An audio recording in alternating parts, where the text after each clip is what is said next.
The do's and don'ts in Italy. I am currently in Italy, so make sure that you watch all of this video. I'm going to talk about eating habits and lifestyle habits that Italians do and don't. And I'm currently in Italy, which actually the energy is perfect. I'm very fired up and passionate and can't wait to share all of this with you. So don't forget to subscribe and like this video so you know that you like this type of content. All right, if you're new to this channel, obviously you can go and learn about what I do, which is shifting people from diet mentality to helping women get to the root cause of their weight gain through a mind, body, soul transformation.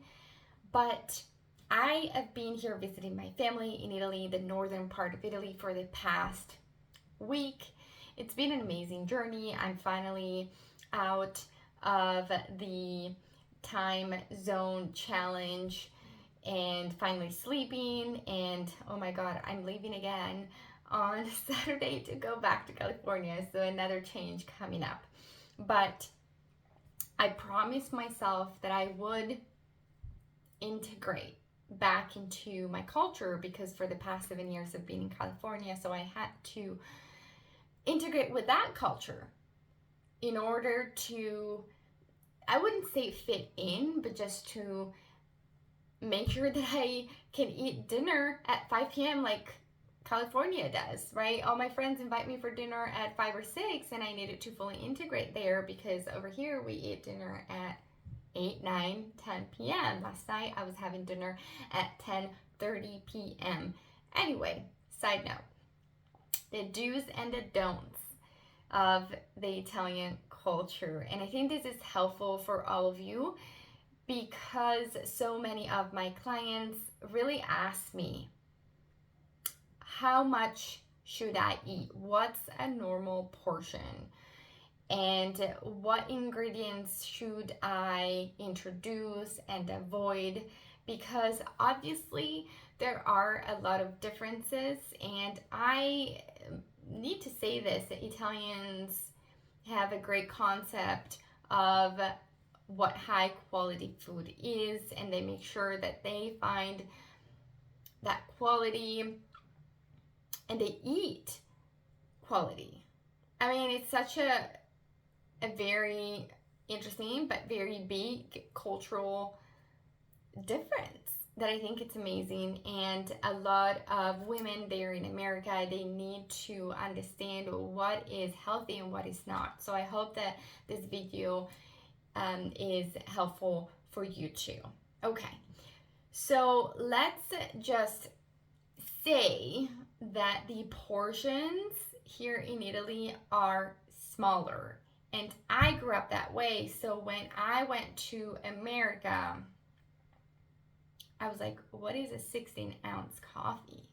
I mean, that's for people, because cappuccino over here, let's just say this, cappuccino oftentimes is 4 to 6 ounces. If you're lucky, you will find 8 ounces. And I'm not talking about the big metropolis, like big city like Rome and Florence, which they have modified a little bit, maybe their portion size or cuisine, just to integrate and attract more tourists. I'm talking about the real life of the locals and the Italians, okay? So cappuccino sizes are usually smaller, 4 to 6 ounces. You, or they, I would say, Italians don't really drink the Americano, which is the coffee that in America we drink, but they drink espresso all day. And one thing about cappuccino, you cannot drink cappuccino after 11 a.m. or with like savory food or your meals. Cappuccino is meant to be consumed in the morning, whenever you wake up, 6 to 11 a.m. and then you start eating savory throughout the day. Like I mentioned before, Italians love to cook with fresh and simple ingredients because if you buy an amazing tomato or pomodoro, you taste the pomodoro, you taste the tomato. You don't need to add whatever salsa or cook it in a different way. You want to taste that ingredient, and that's very key in the Italian cuisine. A few ingredients, but they need to be quality so that the taste can pretty much make you have an orgasm in your mouth. Food orgasm. Okay, guys? Another main difference, or I would say like the do's of the Italians, is the fact that they eat in courses. So you will never find a real Italian who eats everything all at once. You don't order soup, salads, the pasta dish, the second dish, which could be fish or meat, all at once. You start with antipasto, then you go into the first course, which is usually carbs, ravioli, pasta, riso, rice, all of that. Then you go into the second. So second course is meat or fish, some kind of protein with the vegetables. Then sometimes you even have a salad. Then you have fruit, nuts, and you close it with espresso. Let's just say that Italians like to close a meal with coffee, whether that's decaf or just normal espresso.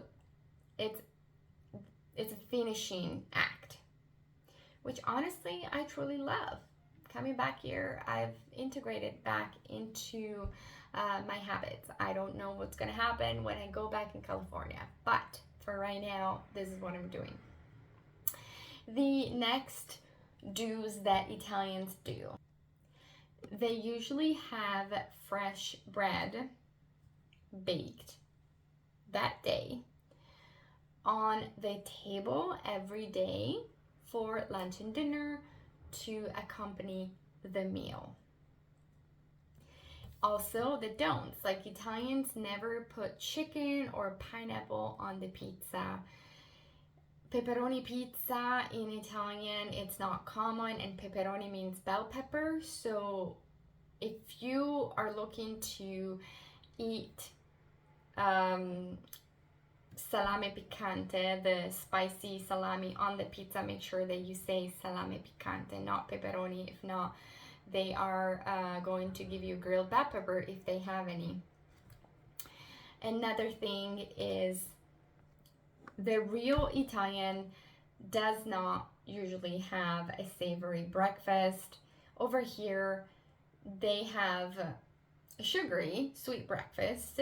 Not that sugary. I mean, if they eat a cookie, guys, it's not the American chocolate chip cookie. That's a very heavy cookie. Over here, we have very light, not sugary at all, kind of crunchy morning cookies, and the real Italian will eat something sweet, never savory most often.